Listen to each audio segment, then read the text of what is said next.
Hai, selamat datang di Akalogy. Channel yang akan membahas nih persiapan masuk dan hal-hal seputar kampus. Di video kali ini, dalam nuansa UTBK 2023, kita akan membahas contoh-contoh soal yang diberikan oleh Kemendikbud kepada calon peserta UTBK 2023. Hari ini kita akan membahas contoh soal pengetahuan kuantitatif. Selamat menyaksikan Sobat AK. Ya, ini contohnya ya. Jadi ini dari website resminya. Ada contoh soal yang bisa teman-teman coba, baik dari tes kemampuan skolastik maupun tes literasinya. Jadi nanti ya setiap subtesnya itu ada penjelasan dan alokasi waktu untuk masing-masing subtesnya. Nah, kalau Sobat AK mau coba langsung, itu bisa ada di menu ini ya.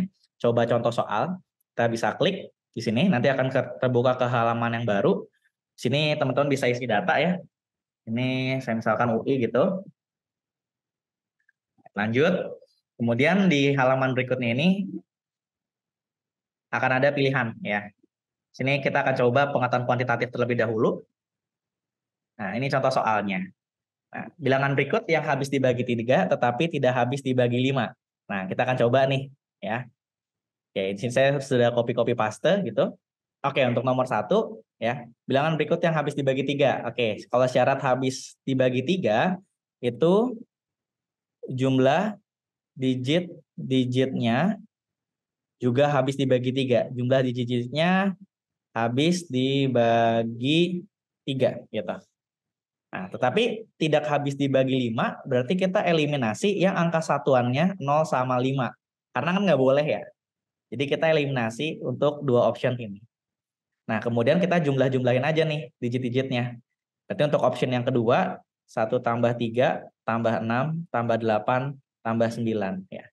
Ini 9, ini 12, ditambah 6. Ya, semuanya ini kelipatan 3, berarti ini bisa. Habis dibagi 3. Terus yang bawahnya, 1 tambah 5, tambah 2, tambah 2, tambah 3. Ini hasilnya dia bukan kelipatan 3. Gitu. Kalau yang terakhir, 2 tambah 0, tambah 5, tambah 7, tambah 9. Ya. Ini 7, tambah 7, 14, 14 tambah 9, 23. Ini juga bukan. Ya, jadi kita bisa pilih jawabannya yang B. Ya, kita isi aja, nanti kita lanjut. Ya, Pak. Oke, nomor 2, kurvanya sama dengan AX kuadrat plus 2X plus 1 dengan A-nya nggak sama dengan 0, memotong di dua titik yang berbeda. Oke, memotong di dua titik yang berbeda, itu berarti sketsanya seperti ini. Ya, syaratnya apa? Nah, kalau waktu saya ngajar di kelas, saya udah sering banget bilang, kalau memotong di dua titik, berarti diskriminannya lebih dari 0.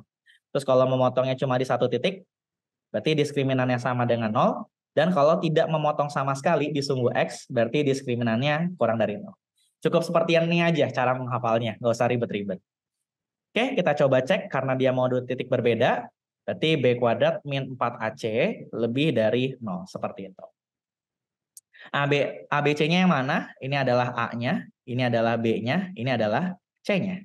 Berarti kita tinggal coret aja, tinggal tulis aja gitu ya. Nah, berarti ini A, ini 1 lebih dari 0. 4 lebih dari 4A, berarti cukup kita bagi 4 aja. Berarti 1 lebih dari A, atau sama aja dengan A kurang dari 1. A kurang dari 1 berarti jawabannya yang ini, yang A ya. Kita langsung isi aja. Next, nomor berikutnya. Ya, kita langsung pindah aja. Narasinya masih sama ya. Kali ini dia berkaitan dengan pernyataan yang benar. Kita harus cek juga satu-satu. Nah, tadi A-nya di sini itu kan menyatakan koefisien kuadratnya ya. Yang mana kita tahu kalau di fungsi kuadrat itu ada dua jenis fungsinya, bisa terbuka ke atas dan terbuka ke bawah. Terbuka ke atas ini kalau A-nya positif dan terbuka ke bawah ini kalau A-nya negatif. Nah, yang dikasih tahu di soal ini adalah A-nya kurang dari 1. Yang mana kalau kurang dari 1 itu masih bisa positif maupun negatif. Berarti gimana? Nah, berarti di sini kita belum bisa menjamin nih apakah dia terbuka ke atas maupun terbuka ke bawah. Jadi untuk yang pernyataan 1 dan 2 ini masih salah ya, atau belum tentu benar gitu. Nah, next yang di option 3 sama 4 ini berkaitan dengan titik potong pada sumbu Y. Nah, kalau titik potong pada sumbu Y, masih ingat gimana caranya?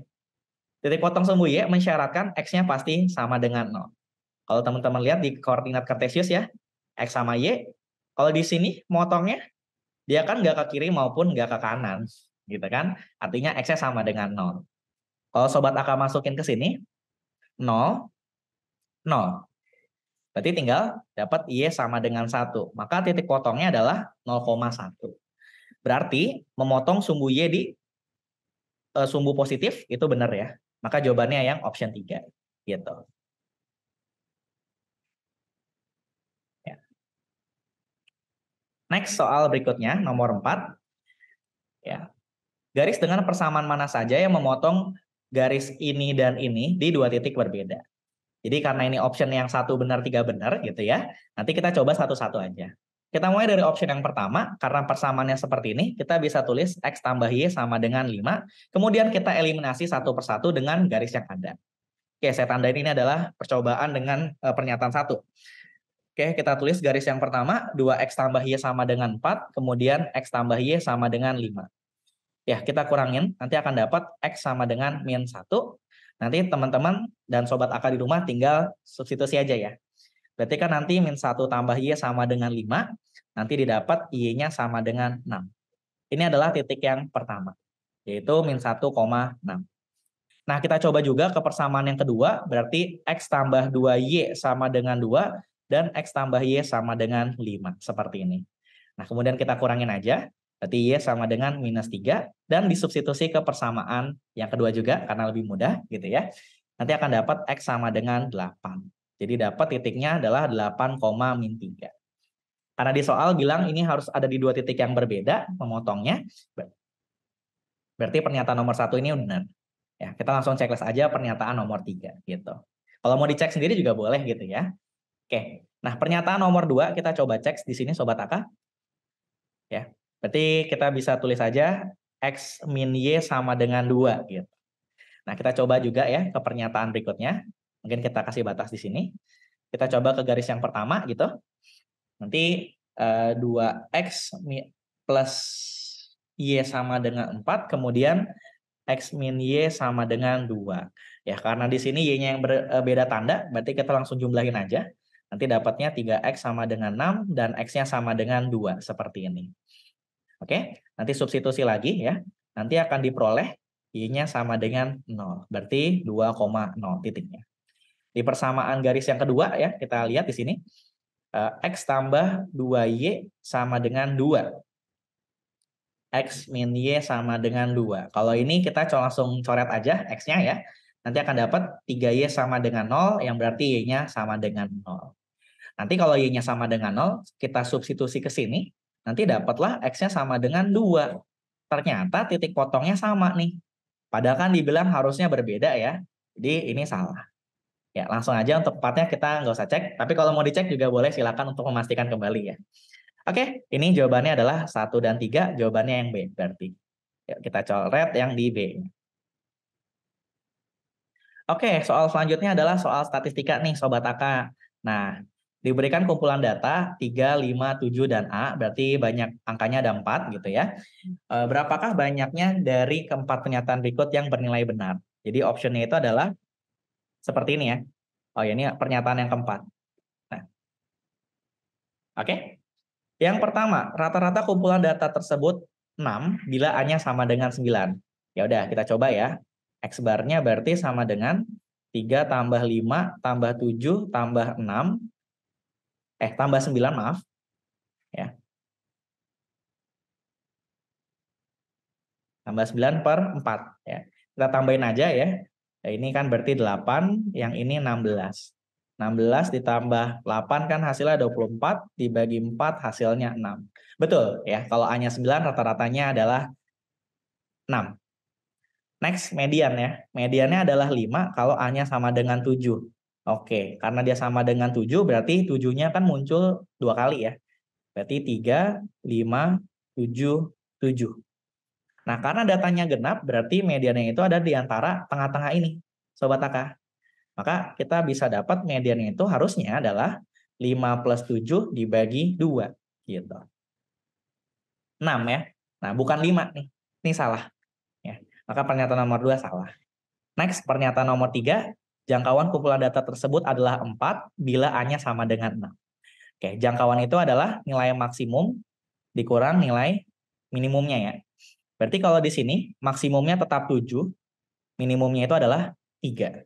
Ya. Berarti dapatlah nilainya 4. Oke, benar ya, ternyata benar. Terakhir, modus kumpulan data tersebut adalah 3 jika A-nya sama dengan 5. Kalau A-nya 5, berarti datanya adalah 3, 5, 5, 7. Gitu. Apakah modusnya 3? Jelas ya, bukan ya. Ya, modusnya ini harusnya adalah 5. Gitu. Maka pernyataan nomor 4 salah, sehingga banyak pernyataan yang benar ada sebanyak 2. Gitu. Hati-hati Sobat AK untuk pernyataan yang seperti ini bukan yang 1 benar 3 benar ya. Jadi ini harus cek satu persatu. Semuanya harus kita cek, nggak boleh ada yang enggak. Oke, nomor 5 jawabannya yang C berarti ya. 2 pernyataan aja. Next, nomor berikutnya. Ya, soal ini soal peluang. Ya. 3 bola diambil dari sebuah kotak yang berisi 3 bola merah dan 2 bola putih. Misalkan B menyatakan kejadian terambilnya 2 bola merah dan 1 bola putih. Berarti dari sini total diambil 3 bola ya. 3 bola diambil. Oke? Nah, ditanya PB. Kalau teman-teman mau ngerjain soal peluang, jangan lupa saya sarankan itu adalah cari dulu ruang sampelnya. Ruang sampel itu menyatakan banyak total kejadian yang mungkin. Di sini ada 3 sama 2, berarti total ada 5 bola. Kemudian diambil 3. Ya, ingat, kalau cuma pengambilan seperti ini, berarti kan tidak memperhatikan urutan. Jadi cukup pakai kombinasi aja.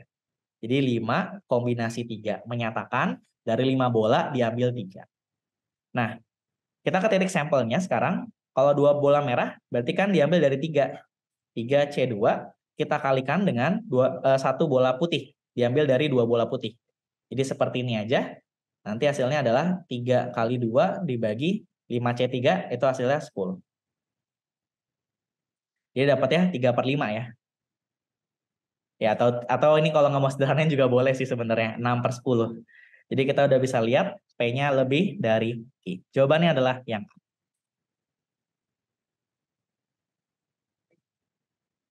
Oke, soal berikutnya nomor 7. Bilangan real X yang memenuhi pertidaksamaan berikut. Nah, kita lihat di sini 2X-nya tinggal kita pindahin aja ke sini ya. Hasilnya adalah 3. Di soal maunya min 2X. Berarti kita sesuaiin aja. Kalau kita kali min, berarti tanda pertidaksamaannya berubah. Di sini dia nilainya lebih dari min 3. Nah, ini hati-hati ya Sobat AK. Karena dia lebih dari min 3 bukan berarti nilainya negatif. Tapi kan lebih dari min 3 itu berarti bisa min 2, min 1, 0, 1, 2, 3, dan seterusnya. Kalau dari contoh ini aja, teman-teman bisa lihat, di sini ada yang nilainya kurang dari 2, sama dengan 2, dan lebih dari 2. Artinya apa? Artinya di sini itu tidak ada tidak ada hubungan yang tepat sebetulnya. Karena kalau di sini P-nya kurang dari Q, di sini P sama dengan Q, dan di sini P-nya lebih dari Q. Oke, jadi jawabannya ini yang D. Jadi kapan saatnya kita pakai jawaban D ya? Contohnya seperti ini. Ada lebih dari satu kemungkinan jawaban. Oke, jawabannya yang D. Kita coret yang ada di sini. Next, soal berikutnya. Kali ini soal tentang dimensi 3. Yuk kita coba gambar dulu. Titik P dan Q berturut-turut terletak pada rusuk AB dan BC kubus ini. Oke, seperti ini. P-nya pada AB, P-nya pada AB, sehingga PA banding PB-nya itu 1/2. PA banding PB-nya 1/2. Berarti kira-kira di sini ya P-nya. Ya. Ini 1 bagian, ini 2 bagian gitu. Kemudian BQ banding QP sama dengan 1/1. Nah, ini harusnya salah ya. Ini harusnya itu adalah QC sebetulnya. Ya. Karena kan dia bilang pada BC ya, kenapa harus ada P-nya di situ. Jadi BQ banding QC sama dengan 1/1. Oke, ini di sini Q-nya gitu. 1/1. Nah, kalau saya di sini ya, karena ini kubus, jadi kita cari satu panjang sisi yang enak nih untuk dibagi 2 maupun dibagi 3 di sini. Yang enak dibagi 2 dan dibagi 3 itu anggap aja rusuknya berarti 6. Gitu ya. Berarti di sini kita bisa tulis di sini 2, di sini 4, dan di sini 3 sama 3 ya. Jadi kita bisa hapus aja yang ini, nggak perlu lagi. Oke, kita coba cek satu-satu. Nah, yang pertama, perbandingan volume limas PBQF dengan volume kubus ABCDEFGH itu sama dengan 1:18. Oke, yang pertama dulu ya. Volume FPBQ gitu dibanding volume kubus. Oke, PBQ ya. Ini alasnya. Gini. Berarti kan rumus limas itu volumenya adalah sepertiga luas alas kali tinggi ya. Luas alasnya berarti setengah kali 4 kali 3 karena persegitiga dikalikan dengan tingginya itu adalah 6. Oke, dibagi volume kubusnya ini berarti 6 kali 6 kali 6. Ya, kita coba bisa coret-coret di sini. Kalau lihat di sini 3 kali 2 kan 6, kita bisa langsung coret. Yang ini juga bisa coret ya. 2, coret juga 2 gitu. Coret lagi 3. Jadi sisanya adalah 1/18. Maka pernyataan nomor 1 itu benar. Ya. Oke, next. Nomor 2. Perbandingan luas segitiga PBQ dengan persegi ABCD. Ya, berarti ada di sini juga sebetulnya ya. Ya udah. Luas PBQ, luas ABCD. Ya. PBQ berarti cukup kita pakai aja setengah dikali 4 dikali 3 dibanding 6 kali 6. Ya. Coret 2. Berarti 2 kali 3, 6, coret lagi. Hasilnya juga 1/6. Benar. Pernyataan nomor 1 benar. Ya. Oke. Kemudian PQ banding AC sama dengan 1/akar 2. Nah, PQ berarti kita bisa lihat di situ. Ini sama aja akar dari 4 kuadrat ditambah 3 kuadrat nih Sobat AK. Yang sama dengan 5. Ya. Sedangkan kalau AC itu sama aja akar dari, bukan akar dari langsung aja ya ini. Kita bisa langsung tulis 6/2 gitu.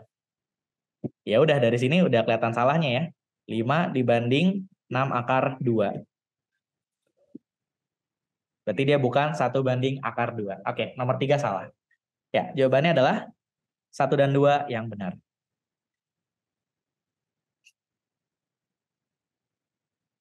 Next nomor 9 ya. Nah, diberikan segitiga ABC. Harusnya ini ABC berarti karena dia kan udah bilang segitiga ya. Kita hilangin aja D-nya dengan sudut B sama dengan 30 derajat. Pertanyaannya adalah apakah segitiga ABC ini siku-siku? Berarti harus ada sudut yang 90 derajat. Nah, putuskan apakah pernyataan 1 dan 2-nya benar. Oke? Pernyataan nomor 1 doang. Ini pernyataan yang ini tipe soal yang paling saya suka karena ini logikanya logika banget gitu. Kita harus mikir kapan 1 cukup dan kapan 2 cukup. Gitu. Oke, pernyataan nomor 1. Nah, kalau B-nya 30 derajat, perhatikan kita ngomongin segitiga. Segitiga itu jumlah semua sudutnya itu adalah 180 derajat ya. Nah, kalau B-nya 30, ini kan diberikan di soal. Artinya, A tambah C kita adalah 150 derajat. Jadi kalau kita gunain pernyataan nomor 1 aja, harusnya cukup ya. Nah, A plus C sama dengan 150 derajat. Kalau kita tambahin, ya, berarti dapat 2A sama dengan 170, A-nya sama dengan 85. Ya. Berarti kalau kita substitusi, nanti dapat C-nya sama dengan 65. Nah, kalau teman-teman lihat di sini, sebenarnya ini tidak ada yang 90 derajat. Berarti, apakah segitiga ABC siku-siku? Jawabannya tidak. Tapi pernyataannya ini cukup. Ya. Atau kalau mau sebenarnya dari sini aja sebenarnya kita udah tahu ini pasti cukup. Karena sistem persamaan linear dua variabel itu, kalau seperti ini pasti ada solusinya ya. Gitu. Nah, jadi ini udah pasti cukup gitu ya. Tapi kalau mau mastiin tidak atau iyanya, teman-teman coba sampai sini. Oke? Nah, kalau dari pernyataan nomor 2 kita coba lihat di sini. Jadi dari info soal dengan B sama dengan 30, kita tuh cuma tahu A plus C sama dengan 150 derajat. Kalau dikasih keterangannya cuma sudut C lebih dari A, ini akan banyak banget kemungkinan Sobat AK. Contohnya aja kayak, kan bisa juga nih, 90 sama 60. Ya, ini maksudnya C-nya, ini A-nya gitu ya. Artinya kan ada yang siku-siku, tapi bisa juga misalnya kayak gini, 80 sama 70. C-nya tetap lebih besar dari A. Tapi kalau ini jawabannya dia tidak siku-siku, kalau ini iya. Nah, kalau pertanyaan apakah seperti ini nggak boleh ya Sobat AK. Jadi harus pasti iya atau tidaknya.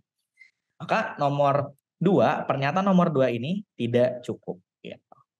Artinya satu saja cukup, tapi dua saja belum, berarti jawabannya yang A. Seperti itu. Ya. Gitu. Oke. Kita ke nomor terakhirnya nih, cuma ada 10 soal contoh simulasinya. Diketahui B sama dengan 2 kali C dan B min D sama dengan 3. Apakah D bilangan prima? Nah, dari pernyataan nomor 1, kita lihat Sobat AK. D sama dengan 2C min B. 2C min 3 maksudnya. Nah, sebenarnya ini kalau dimasukin ke sini, 2C min D sama dengan 3, D-nya sama dengan 2C min 3. Nah, ini sama aja dengan pernyataan nomor 1. Jadi dari sini doang itu sebenarnya kita memang belum bisa tentuin apakah D-nya itu prima atau enggak. Contohnya, kalau misalkan teman-teman substitusi C-nya sama dengan 3, nanti kan bakal dapat D-nya sama dengan berapa tuh? D-nya sama dengan 3 ya. Nah, tapi kalau teman-teman masukin angka yang lain, contohnya C-nya sama dengan 6, D-nya bakal sama dengan 9. Ini prima, ini tidak. Gitu. Ya, berarti apakah pernyataan nomor 1 cukup? Jawabannya belum, ini belum cukup. Nah, tapi kalau cuma B sama dengan 2C, B min 2C gitu ya. Berarti kan B sama dengan 2C. Nah, kalau 2C ini kan berarti dia bilangan genap ya sebetulnya. Ya. Ini juga sama, dia tidak cukup. Karena kalau teman-teman masukin C-nya 1 dan C-nya 2 itu akan beda gitu ya. Ya, kalau coba gabungin juga, kalau digabung gimana? Ya, sebenarnya kalau digabung, ini kita udah coba gabung, teman-teman. Jadi tetap ternyata dia tuh tidak cukup ya. Jadi tetap digabung pun dia tidak cukup di sini. Nah, maka jawabannya itu adalah yang E gitu. Nah, kita coba masukin jawabannya. Ya, kita coba lihat. Nah, ini pembahasannya ya. Nah, kita cek lagi nih satu-satu. Ya, nomor 1 kita tadi jawabannya adalah yang B ya, benar ya. B benar, nomor 2 juga kita benar nih. Nah, kita cocokin, oh ternyata ini udah ada ya jawaban kita, jadi kita nggak usah bolak-balik. CC, BB, CC, AA, DD, BB, AA, dan EE. Gitu. Oke Sobat AK, demikian hasil percobaan kita untuk yang pengetahuan kuantitatif ini. Jangan lupa saksikan video berikutnya tentang pembahasan nalaran matematika. Sekian untuk video kali ini, jangan lupa like, comment, subscribe, serta share video kita supaya semakin banyak teman-teman yang belajar bareng kita. Sekian untuk video kali ini, sampai jumpa di video selanjutnya. Dadah.